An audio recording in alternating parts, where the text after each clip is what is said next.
sesuai dengan tugas yang diberikan di program guru penggerak, Bu. Jadi kami ditugaskan untuk mewawancarai kepala sekolah mengenai pengambilan keputusan sebagai pemimpin kepala sekolah di SMA Negeri 2 Sibolga. Jadi ingin bincang-bincang dengan Ibu bagaimana Ibu sebagai pemimpin mengambil keputusan. Pengambilan keputusan mengenai kasus-kasus yang terjadi di SMA Negeri 2 Sibolga, baik itu kasus dilema etika dan juga rujukan moral. Boleh ya, Bu? Terima kasih ya, Bu, atas kesempatan yang diberikan. Selama Ibu memimpin di SMA Negeri 2 Sibolga, bagaimana Ibu mengidentifikasi kasus-kasus yang terjadi di SMA Negeri 2 Sibolga sebagai kasus dilema etika atau rujukan moral? Mengidentifikasi kasus yang merupakan dilema etika ataupun rujukan moral. Begitu. Iya. Kalau boleh saya tanya dulu, ini bagian apanya ini di program calon mendidik? Bagaimana kita itu disuruh berbagi dan mengetahui bagaimana nantinya kita sebagai pemimpin pembelajaran bisa mengambil suatu keputusan dari pengalaman-pengalaman seorang pemimpin juga di sekolah seperti itu. Ya. Jadi kalau tentang kasus ini ya, kasus dilema etika ataupun rujukan moral. Yang kita tahu kan kalau yang disebut sebagai kasus dilema etika itu kan itu kasus atau masalah yang sama-sama kita akui benar, ini benar, ini benar. Sedangkan kalau rujukan moral itu yang satunya benar, yang satunya lagi salah. Tentunya bagaimana kita mengidentifikasi kasus? Itu tadi pertanyaan Ibu ya. Iya. Ya di sekolah tentu berada masalah. Ya tentunya kalau kita dihadapkan dengan dilema etika, apa yang perlu kita lakukan? Pertama kita harus mengidentifikasinya seperti pertanyaan Ibu. Tapi bagaimana kita mengidentifikasinya? Berarti kita harus, menurut saya kita harus mengenali dulu kasusnya apa, siapa orang yang terlibat di dalam permasalahan itu, kemudian kita mungkin bisa petakan masalahnya, kemudian memikirkan ya, kemudian strategi apa yang bisa kita lakukan untuk memecahkan masalah dilema itu tadi. Seperti itu yang barangkali bisa kita lakukan. Intinya bagaimana nanti supaya keputusan itu bisa berdampak baik untuk setiap orang, tentunya terutama yang terlibat dengan dilema etika tadi. Seperti itu ya, Bu. Jadi cara Ibu mengidentifikasi satu kasus itu merupakan dilema etika adalah yang pertama mengetahui terlebih dahulu jenis kasusnya ya, Bu. Kemudian mengetahui siapa-siapa saja yang terlibat untuk mengetahui solusi ataupun pemecahan masalah dari kasus tersebut ya, Bu. Jadi Bu, selama ini bagaimana Ibu menjalankan pengambilan keputusan di sekolah kita ini di SMA Negeri 2 Sibolga untuk kasus-kasus yang mempunyai dua kepentingan yang sama dan juga sama-sama memiliki kebenaran? Keputusan. Intinya itu juga tadi kita harus mempertimbangkan kasus yang kita anggap sama-sama dengan itu. Ini benar, ini benar. Bagaimana kita menjalankan pengambilan keputusan? Intinya harus mengambil keputusan yang berdampak baik ya kepada setiap orang atau banyak orang begitu ya, yang mengandung nilai-nilai kebajikan, kebenaran ataupun kesetiaan, rasa adil, belas kasihan, dampaknya untuk saat ini ataupun masa lalu. Iya, mirip-mirip pertanyaannya ya, Bu. Intinya berarti Kayaknya saya jawab tadi, jawabannya situ-situ juga. Begitu juga dengan pertanyaan saya yang ketiga ya, Bu. Langkah-langkah atau prosedur seperti apa yang biasa Ibu lakukan selama ini dalam pengambilan keputusan? Dalami dulu kasusnya apa. siapa sih yang terlibat di sini. Tentunya kita berkomunikasi dulu atau mencari apa namanya, jalan keluarnya, ya, komunikasi dengan orang yang bersangkutan, komunikasi dengan personnya lah, seperti itu ya. Lalu bagaimana lah supaya keputusannya nanti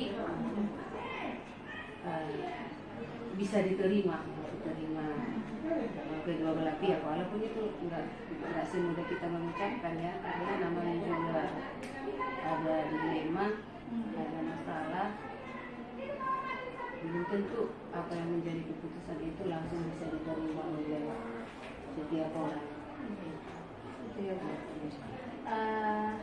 Jadi tadi sudah Ibu paparkan dengan jelas bagaimana langkah-langkah Ibu mengambil satu keputusan khususnya untuk kasus dilema etika. Kalau boleh saya simpulkan Bu, dari pemaparan Ibu bahwa langkah-langkah yang Ibu ambil tadi, kenali dulu kasusnya, siapa-siapa orang yang terlibat, kemudian dikomunikasikan dengan orang-orang yang terlibat tersebut untuk dicarikan solusinya untuk kemaslahatan orang banyak, seperti itu ya Bu, jangan sampai merugikan. Kemudian Bu, yang ingin saya tanyakan, selama ini hal-hal apa saja yang Ibu anggap efektif dalam pengambilan keputusan yang Ibu buat? Pertanyaannya seperti itu. Hal-hal apa saja yang selama ini Ibu anggap efektif dalam pengambilan keputusan pada kasus-kasus dilema etika? Pokoknya intinya itu saja, kita kenali permasalahannya, lalu dalam pengambilan keputusannya, pemecahan masalahnya, kita upayakan bahwa kita itu harus objektif, harus adil gitu lah ya Bu. harus adil. Kemudian Bu, itu hal-hal yang efektif ya Bu. Kemudian hal apa saja yang selama ini merupakan tantangan bagi Ibu dalam pengambilan keputusan dilema etika yang menjadi tantangannya? Kira-kira. Kalau tantangannya itu tadi, kita sudah ambil keputusan, lalu bagaimana kemudian keputusan yang sudah kita ambil ini, yang sudah kita sepakati, yang sudah kita anggap benar sebagai pemecahan dari masalah itu sendiri, bisa dilaksanakan atau bisa diterima oleh si yang bersangkutan atau yang berkasus itu tadi. Itu tantangannya. Bagaimana supaya setiap personnya itu menerima lalu melaksanakannya ke depan. Itulah tantangannya. Iya. Bagaimana bisa diterima semua pihak dan merasa nyaman dengan keputusan tersebut. Betul, ya Bu ya. seperti itu. Kemudian Bu, apakah Ibu memiliki tata kelola atau jadwal khusus Bu untuk penyelesaian kasus dilema etika yang dialami di SMA? Jadi yang kita lakukan di sini itu setiap ada masalah langsung kita selesaikan, kita tangani. Langsung diselesaikan. Tidak boleh kumpul-kumpul gitu. Udah masalah bulan 1, kita punya jadwal bulan 6-nya pemecahan masalah, baru bulan 6 lah nanti kita selesaikan. Berkembang biaklah masalahnya itu kan. Jadi yang benar itu di mana ada masalah segera mungkin bisa diselesaikan ya. Mantap ya, langsung diselesaikan, jangan sampai timbul masalah-masalah lain atau masalah baru ya Bu. Berkembang masalahnya harus segera diselesaikan. Kemudian Bu, apakah ada orang-orang atau faktor-faktor yang selama ini mempermudah atau membantu Ibu dalam mengambil suatu keputusan, khususnya kasus dilema etika? Kalau dibilang apakah ditanya, kalau Ibu tanya apakah ada seseorang, ya tentunya setiap orang yang ada di SMA Negeri 2 Sibolga itu adalah orang yang memang kita harapkan bisa membantu kita dalam memecahkan masalah di SMA Negeri 2 Sibolga ini. Berarti semua dilibatkan ya, semua kita libatkan itu. Namanya tadi siapa yang bermasalah, dia kan terlibat di sini. Tapi kalau faktornya itu tadi, apa yang mempermudah, apa yang membantu dalam pengambilan keputusan itu, saya pikir kita harus menjalin komunikasi yang baik lah, komunikasi luar arah dengan stakeholder yang ada di SMA Negeri 2 Sibolga. Dengan begitu kita akan kembali, karena kita tidak bisa sendiri, namanya masalah. Ya. Berarti Sibolga ini membantu untuk menyelesaikan masalah yang ada di Iya, tergantung permasalahannya di mana. Ya, tergantung permasalahannya ya Bu. Dan faktornya adalah salah satunya adalah komunikasi yang Komunikasi yang baik. komunikasi dua arah ya Bu. Iya. Iya, Bu. Yang terakhir Bu, dari pemaparan kemudian hasil wawancara kita ini, kira-kira ada tidak Bu pembelajaran yang bisa Ibu ambil dan bisa Ibu sampaikan ke kami sebagai calon guru penggerak Bu dalam pengambilan keputusan ini? Ya, itu tadi, jika kita atau jika ibu lah dihadapkan dengan permasalahan apapun itu, tapi khususnya untuk pertanyaan materi sesuai dengan topik ibu hari ini, dilema etika, sesuai dengan poin-poin itu juga jawabannya. Apa yang bisa ibu sampaikan kepada ibu selaku calon guru penggerak ketika dihadapkan dengan dilema etika atau permasalahan, kita harus yang pertama jangan panik, jangan langsung menghakimi, jangan langsung mengambil kesimpulan, jangan langsung menilai sepihak, kan mau begitu ya. Nah, jadi harus kita tenang, kenali dulu masalahnya di mana, kembali ke pertanyaan yang ibu nomor 1 tadi. Iya, kita identifikasi apa masalahnya, apa penyebabnya, siapa yang terlibat, kita petakan masalahnya, kita pikirkan strateginya, kita bangun komunikasi dengan siapa yang terlibat di situ. Jadi bukan hanya seseorang, tapi untuk setiap kasus tentunya tidak semua orang kan begitu. Tergantung Iya, tergantung kasus. Luar biasa ya Bu, berbincang dengan Ibu juga menambah semangat juga wawasan kepada saya bagaimana nantinya kalau kita dihadapkan pada satu kasus atau masalah khususnya dilema etika, bagaimana saya yang pertama pesan dari Ibu yang bisa saya ambil adalah jangan panik, kemudian jangan menghakimi, kemudian kita harus mengenali kasusnya terlebih dahulu, atau dengan kata lain berarti apa faktanya terlebih dahulu gitu ya Bu yang terjadi, kemudian diidentifikasi masalahnya, kemudian diketahui siapa-siapa yang terlibat, kemudian dicari strategi atau solusi untuk menyelesaikan masalah tersebut. Dan yang paling penting yang saya ingat yang Ibu sampaikan adalah bagaimana kita menjalin komunikasi yang baik dengan orang-orang yang terlibat dalam kasus tersebut ataupun orang-orang yang bisa membantu menyelesaikan kasus. Dan hasil akhirnya adalah bahwa kesimpulan yang kita ambil itu berdampak baik bagi setiap orang. Jadi tidak ada yang dirugikan. Kalaupun di awal mungkin dia kurang berterima, tapi pada akhirnya dia sudah mengakui, menerima keputusan yang kita ambil, gitu ya Bu. Benar. Terima kasih banyak ya Bu sudah menyediakan waktu dan juga sudah memberikan ilmu yang luar biasa kepada saya sebagai calon guru penggerak. Makin sukses Bu, makin semangat memimpin di SMA Negeri 2 Sibolga. Mohon izin, terima kasih banyak ya Bu. Iya, terima kasih juga karena dengan ibu bertanya seperti ini sama saya kan mencerahkan kembali bagi saya. Ilmu baru juga ini kan, ilmu lama yang sudah terpendam lalu disadarkan kembali. Terima kasih ya Bu. Terima kasih Lisa, sukses guru penggeraknya. Amin.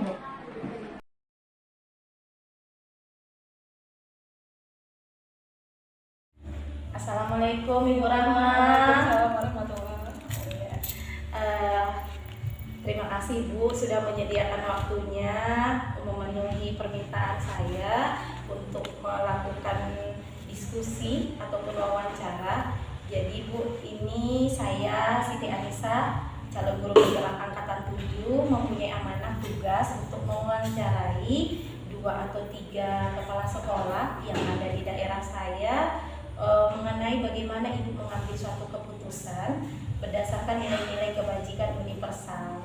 Boleh ya Bu? Ya boleh. Ibu sehat? Alhamdulillah sehat.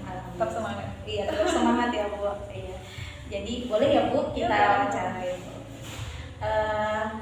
Yang ingin saya tanyakan Bu Rahma, selama ini bagaimana bagaimana Ibu Rahma dapat mengidentifikasi kasus-kasus yang merupakan dilema etika atau bujukan moral yang ada di sekolah Ibu. Ya, sebelumnya saya juga mengucapkan terima kasih kepada Ibu Anissa yang sudah berkunjung kalian berkunjung ke sekolah kita.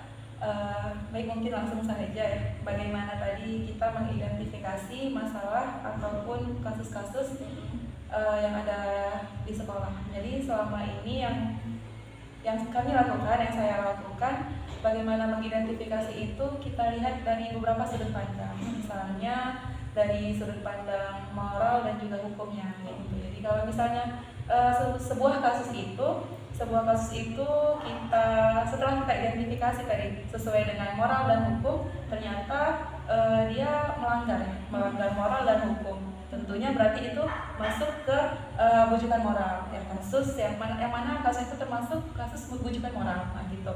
Nah, namun setelah kita identifikasi dengan dengan moral dan hukum, dia tidak melanggar hukum dan tidak melanggar moral di dua-duanya gitu. Jadi berarti kan benar lawan benar ya, maka itulah yang disebut mungkin dengan dilema etika gitu. Begitu ya Bu Rahma ya. Jadi cara Ibu sebagai pemimpin di sekolah TKIT Al-Muyassar itu melihat kasus itu adalah dilema etika ataupun bujukan moral berdasarkan moral dan hukumnya ya Bu ya, seperti itu ya Bu. Jadi kalau melanggar hukum atau moral dia bujukan moral, tapi kalau tidak melanggar hukum dan moral merupakan dilema etika ya Bu ya.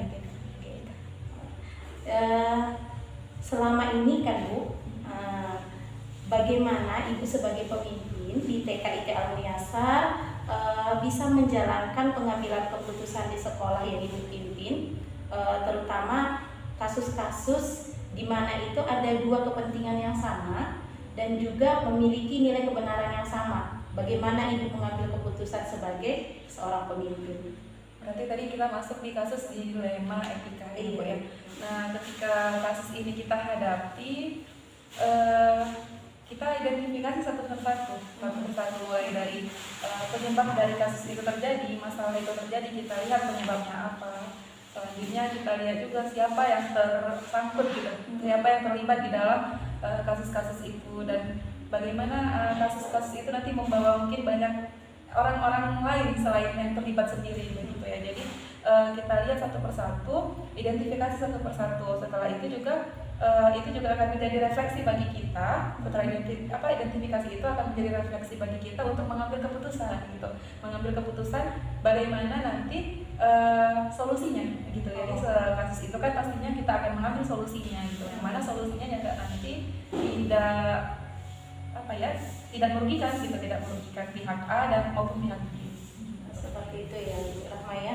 Berarti cara Ibu Rahma sebagai pemimpin dalam mengambil suatu keputusan dari satu kasus dilema etika itu adalah yang pertama mencari penyebab dulu ya Bu ya, penyebab dari kasus dia, mencari tahu penyebab dari kasus tersebut, kemudian fakta-fakta lah berarti ya Bu, fakta-fakta yang terjadi dari kasus itu, kemudian siapa-siapa yang berperan di sana, seperti itu ya Bu, dan dilihat jangka panjang banyak melibatkan orang banyak atau tidak, kemudian resikonya lebih besar atau tidak, seperti itu ya Bu. Jadi dilihat juga mana yang lebih banyak manfaatnya nih, kita ikutin gimana ya, kita lihat bagaimana banyak mudaratnya atau lebih banyak manfaatnya, seperti itu kira-kira itu ya Bu Rahma ya.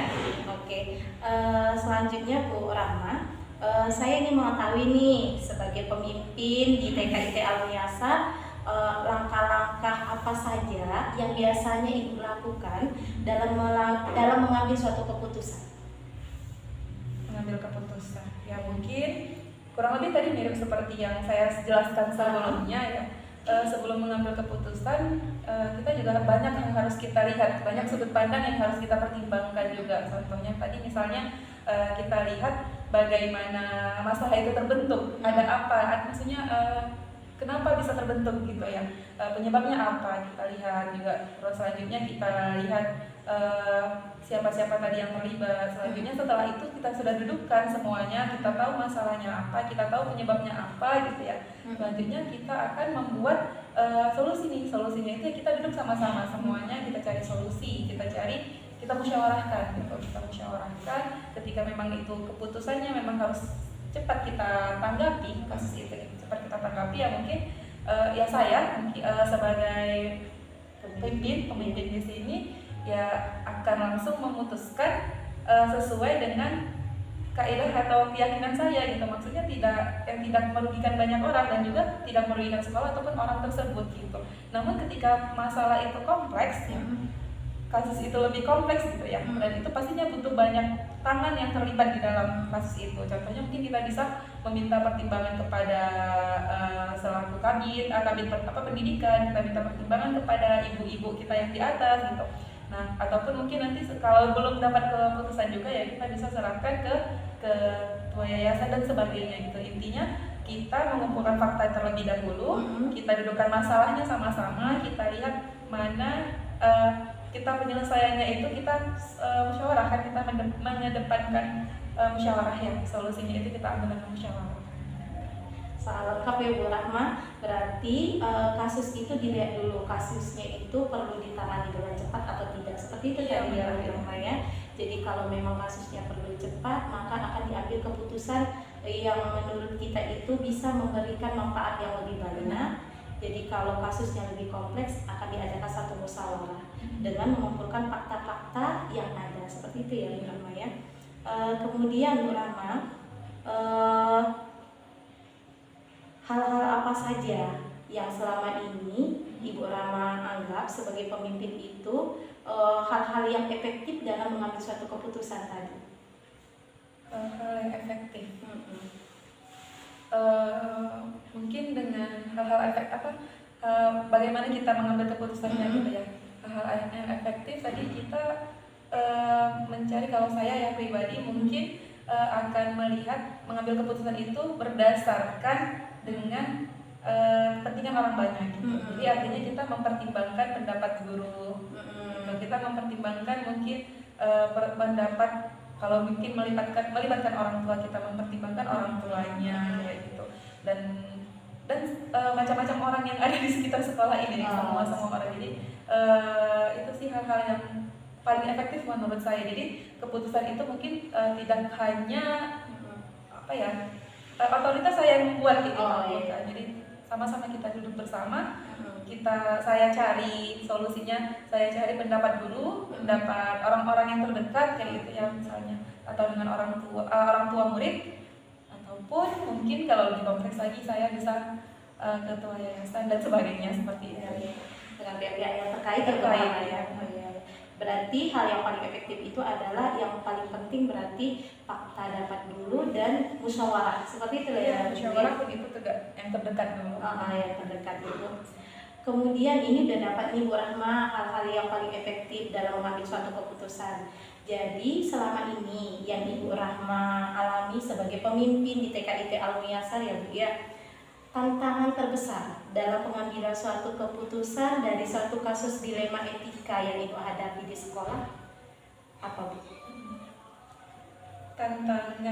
Tantangan yang terbesar menurut saya adalah ketika keputusan itu adalah bagaimana keputusan itu menjadi keputusan terbaik begitu Bu. Jadi karena dia adalah masalahnya benar sama benar. Jadi kita di situ dituntut memang harus ya adil gitu. Jadi di situ sih yang paling menjadi tantangan buat saya pribadi. Jadi kita dituntut adil, tidak ada orang yang rugi gitu, baik pihak A dan pihak B gitu. Jadi kita di situ yang paling menurut saya menjadi tantangan adalah ketika keputusan yang saya ambil dan saya berikan kepada yang terkait, orang yang terkait adalah itu keputusan terbaik, dan dia juga bisa menerima keputusan itu dengan legowo gitu, dengan senang hati. Itu sih yang menjadi tantangan. Jadi menjadi refleksi juga buat saya, ini terbaik apa enggak, yang ini terbaik apa enggak. Jadi itu mempertimbangkan mana yang paling baik antara dua masalah yang benar sama-sama benar gitu, sama-sama benar. Berarti tantangannya adalah pada saat pengambilan keputusan ya Bu ya, pada saat pengambilan keputusan bagaimana keputusan kita itu menjadi keputusan yang terbaik ya Bu ya. Oke. Kemudian Bu, apakah Ibu sebagai pemimpin di TKIT Al-Muyassar itu memiliki satu jadwal untuk menyelesaikan atau mengambil suatu keputusan dari suatu kasus dilema etika, terjadwal atau tidak? Kalau itu kita lihat dari kasusnya ya Bu ya. Kalau ketika misalnya kasus itu adalah kasus yang urgent, yang harus segera diselesaikan saat itu juga, ya mungkin tidak terjadwal karena ya kasus itu ada dan kita nggak mungkin, maksudnya harus diselesaikan saat itu juga gitu. Jadi mungkin saya akan langsung mengambil keputusan yang sesuai dengan tadi kaidah-kaidah yang sudah dijelaskan dan sesuai dengan keyakinan kita dan di sekolah kita gitu ya, keyakinan kita anak-anak di sekolah. Namun jika memang kasus itu adalah kasus yang lebih besar lagi, itu kompleks ya, contohnya adalah kasus yang kompleks, maka itu juga pastinya perlu dijadwalkan untuk menyelesaikannya, dan juga banyak yang melibatkan orang-orang yang lain gitu, bukan hanya saya dan rekan-rekan guru yang lain gitu ya, tapi melibatkan banyak orang lah seperti orang tua dan sebagainya gitu. Jadi kalau terjadwal kita lihat kasusnya gitu. Ini kasus yang memang harus diselesaikan ataukah bisa memang kita jadwalkan dengan melibatkan orang-orang lain gitu ya Bu Rahma. Berarti pengambilan keputusan dari kasus dilema etika itu terjadwal atau tidak tergantung dari jenis kasusnya, seperti itu ya. Oke. Kemudian pada saat Ibu Rahma mengambil suatu keputusan pada kasus dilema etika, ada nggak orang-orang ataupun faktor-faktor yang mempermudah Ibu untuk mengambil keputusan tersebut? Faktor-faktor yang mempermudah ya pastinya ada ya, karena keputusan itu kita tidak ambil dengan sendirinya gitu, pastinya. Jadi ya keputusan itu kita ambil dengan tadi musyawarah, maka orang-orang yang berhubungan dengan itu adalah faktor-faktor yang mendukung keputusan itu gitu. Jadi contohnya ya rekan-rekan guru, dari guru ya masing-masing guru mungkin nanti kita akan tanyai pendapatnya gitu, ataupun kita serahkan tadi balik lagi ke yayasan dan sebagainya. Ketika memang itu tidak bisa juga diselesaikan sama kita sebagai yayasan ini, mungkin kita bisa serahkan kasus itu, atau bukan diserahkan ya, mungkin lebih kita minta pertimbangan yang dari dinas kayak gitu. Jadi kita ya step by step kayak gitu. Jadi orang-orang yang paling yang paling berpengaruh ya itu, mulai dari yang terdekat sampai yang kompleks lah, seperti itu. Berarti tergantung kasusnya juga ya Bu Rahma ya. Tergantung kasusnya juga bahwa memang pastinya ada ya faktor-faktor atau orang yang mendukung Ibu dalam mengambil suatu keputusan, khususnya kasus dilema etika ini ya Bu ya. Yang terakhir nih Bu, yang terakhir ya Bu, dari semua hal yang sudah kita bicarakan tadi Bu, yang sudah disampaikan, kira-kira nih Bu, pembelajaran apa yang dapat Ibu ambil sebagai seorang pemimpin di TKIT Al-Muyassar dari pengalaman yang sudah Ibu alami dalam mengambil suatu keputusan dilema etika? Pembelajaran, pastinya banyak pembelajaran ya Bu ya yang akan kita terima atau yang akan kita dapatkan gitu dari kasus-kasus seperti ini. Contohnya misalnya saya sebagai pemimpin dituntut untuk bersikap adil kepada semua baik guru, staf dan sebagainya gitu ya. Dituntut bersikap adil, bijaksana juga ya. Jadi itu mungkin salah satu pengalaman-pengalaman yang selama ini dialami gitu. Jadi sembari juga mengambil keputusan itu juga saya belajar gitu, bagaimana bersikap adil, bagaimana bersikap bijaksana, seperti itu.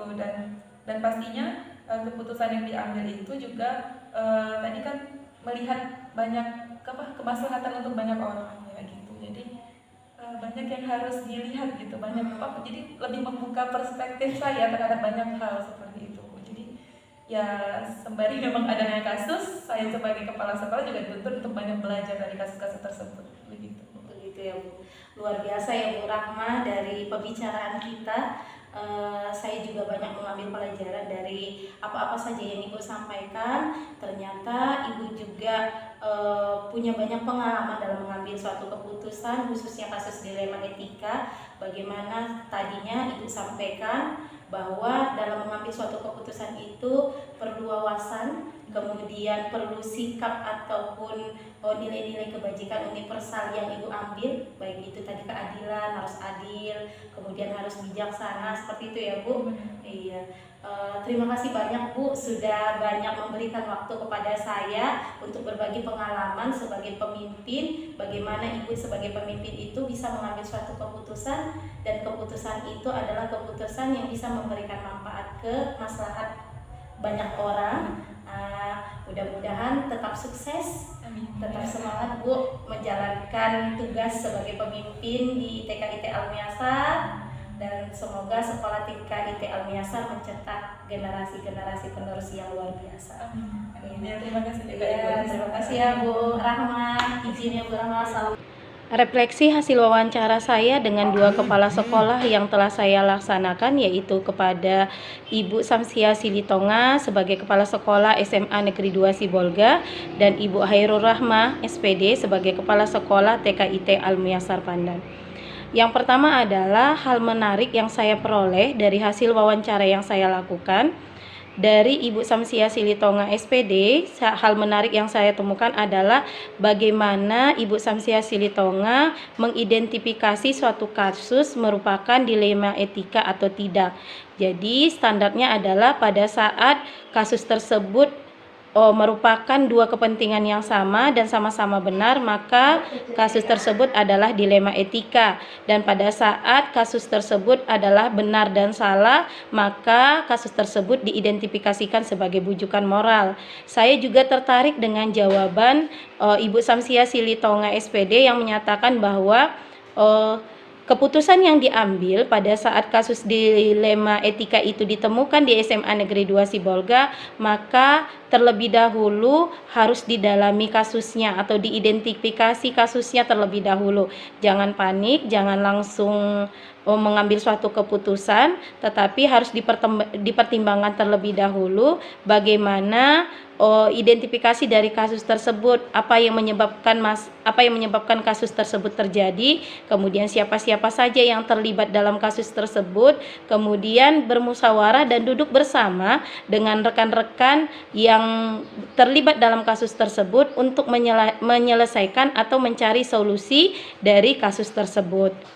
Kemudian dari Ibu Hairul Rahmah SPD, hal yang menarik yang saya temukan adalah pada saat beliau menyampaikan identifikasi suatu kasus itu masalah dilema etika atau tidak, dilihat dari norma dan hukum. Jadi jika dia tidak melanggar norma dan hukum, maka itu termasuk dilema etika. Tetapi jika dia sudah melanggar norma dan hukum, maka kasus tersebut merupakan kasus bujukan moral. Kemudian Ibu Hairul Rahmah juga pada saat mengambil keputusan, hal yang perlu dipertimbangkan terutama itu adalah bagaimana manfaatnya terhadap orang-orang yang ada di sekolah tersebut. Artinya tujuannya adalah agar penyelesaian kasus tersebut bisa bermanfaat untuk banyak orang. Kemudian yang kedua, dari hasil wawancara, apakah saya menemukan perbedaan atau persamaan dari jawaban-jawaban yang telah diberikan oleh Ibu Samsia Silitonga dengan Ibu Hairul Rahmah? Ada banyak persamaan yang saya temukan dari pertanyaan-pertanyaan yang diajukan kepada Ibu Samsia Silitonga dengan Ibu Hairul Rahmah. Yang pertama adalah pada saat mengambil keputusan, hampir langkah-langkah yang diambil oleh Ibu Samsia Silitonga dengan Ibu Hairul Rahmah itu sama. Yang pertama adalah mengidentifikasi kasus terlebih dahulu. Apakah kasus tersebut termasuk kategori bujukan moral atau kategori dilema etika? Maka jika dia termasuk kategori dilema etika, mengidentifikasi kasus tersebut. Kemudian yang kedua adalah mencari fakta-fakta atau data sumber dari kasus tersebut, kemudian mencari orang-orang yang terlibat dalam kasus tersebut, kemudian duduk bersama untuk menyelesaikan kasus tersebut, kemudian direfleksi kembali bagaimana manfaat dari kasus tersebut, apakah juga sudah menerapkan nilai-nilai kebajikan universal, apakah adil untuk semua pihak, dan bagaimana penerimaan dari orang-orang yang ada di sekolah tersebut untuk menerima keputusan yang diambil oleh kepala sekolah. Kemudian apakah ada perbedaan dari hasil wawancara yang saya lakukan terhadap Ibu Hairul Rahma dengan Ibu Samsia Silitonga SPD? Ternyata ada. Pada saat saya menanyakan kepada Ibu Hairul Rahma apakah ada penjadwalan untuk penyelesaian atau pengambilan keputusan dari suatu kasus dilema etika, Ibu Hairul Rahma menjawab bahwa beliau mengatakan untuk masalah atau kasus yang urgent yang harus diselesaikan pada saat itu juga, maka tidak ada penjadwalan. Tetapi jika masalahnya lebih kompleks dan membutuhkan pertimbangan yang lebih panjang atau lebih lama, maka bisa dijadwalkan untuk duduk bersama mencari solusi dari masalah atau kasus yang ada di sekolah TKIT Al Muyassar Pandan. Terhadap Ibu Samsia Silitonga SPD bahwa untuk semua kasus semua kasus dilema etika itu tidak ada jadwal. Artinya kasus tersebut diselesaikan secepat mungkin, tidak boleh dilama-lamakan karena akan muncul masalah atau kasus baru jika tidak segera dilaksanakan. Artinya tidak terjadwal. Kasus tersebut atau pengambilan keputusan tersebut diambil sesuai dengan masalah atau kasus yang terjadi, seperti itu.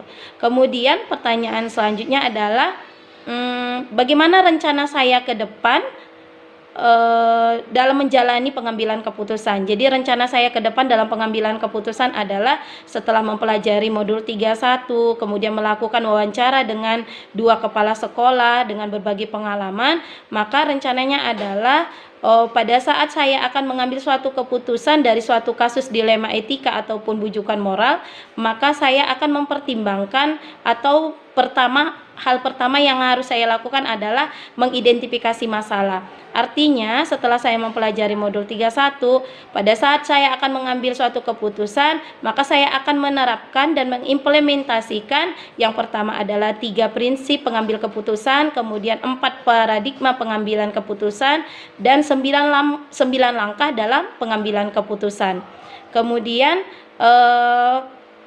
bagaimana, kapan akan saya laksanakan, seperti itu. Maka pelaksanaan dari pengambilan keputusan ini akan saya laksanakan pada saat saya dihadapkan dengan kasus dilema etika, baik itu kasus yang terkait dengan siswa atau peserta didik, juga dengan teman-teman sejawat ataupun kolega-kolega saya. Jadi jika kasus itu datang hari ini, maka hari ini akan saya terapkan atau saya implementasikan 3 prinsip dengan pengambilan keputusan itu dengan menggunakan 3 prinsip tadi, 4 paradigma dan 9 langkah tersebut. Kemudian bagaimana saya akan mentransfer ilmu ini kepada teman-teman saya, kepada siswa saya? Caranya adalah dengan memberikan contoh terlebih dahulu dan menyelesaikan masalah atau kasus dilema etika dengan menerapkan apa-apa saja yang sudah saya pelajari dan saya pahami. Kemudian apakah atau siapa-siapa saja nanti yang akan terlibat mendampingi saya dalam pengambilan keputusan? Maka akan banyak orang yang akan terlibat dalam pengambilan keputusan, karena keputusan yang diambil itu bukan berdasarkan dari diri saya pribadi, tetapi dengan menggunakan atau menerapkan 3 prinsip, 4 paradigma dan 9 langkah tersebut. Jadi yang akan terkait dalam pengambilan keputusan adalah setelah saya identifikasi kasusnya, kemudian kalau misalnya keputusan itu memang harus melibatkan rekan sejawat, maka saya akan memanggil rekan sejawat untuk memusyawarahkan, mendiskusikan bagaimana solusi dari kasus tersebut. Bisa juga dengan kepala sekolah, dengan siswa, orang tua siswa, komite, pengawas sekolah, atau mungkin dengan pihak-pihak yang terkait. Kemudian bagaimana durasi waktu atau penggunaan panjang tulisan yang saya gunakan dalam hasil wawancara ini. Setelah saya lihat dan saya teliti kembali, kemudian saya evaluasi kembali dari hasil rekaman wawancara yang saya laksanakan, mudah-mudahan sudah saya periksa, mudah-mudahan yang membaca dan mendengar akan sangat jelas melihat, membaca, serta mendengarkan dan memahami dari hasil wawancara yang saya lakukan.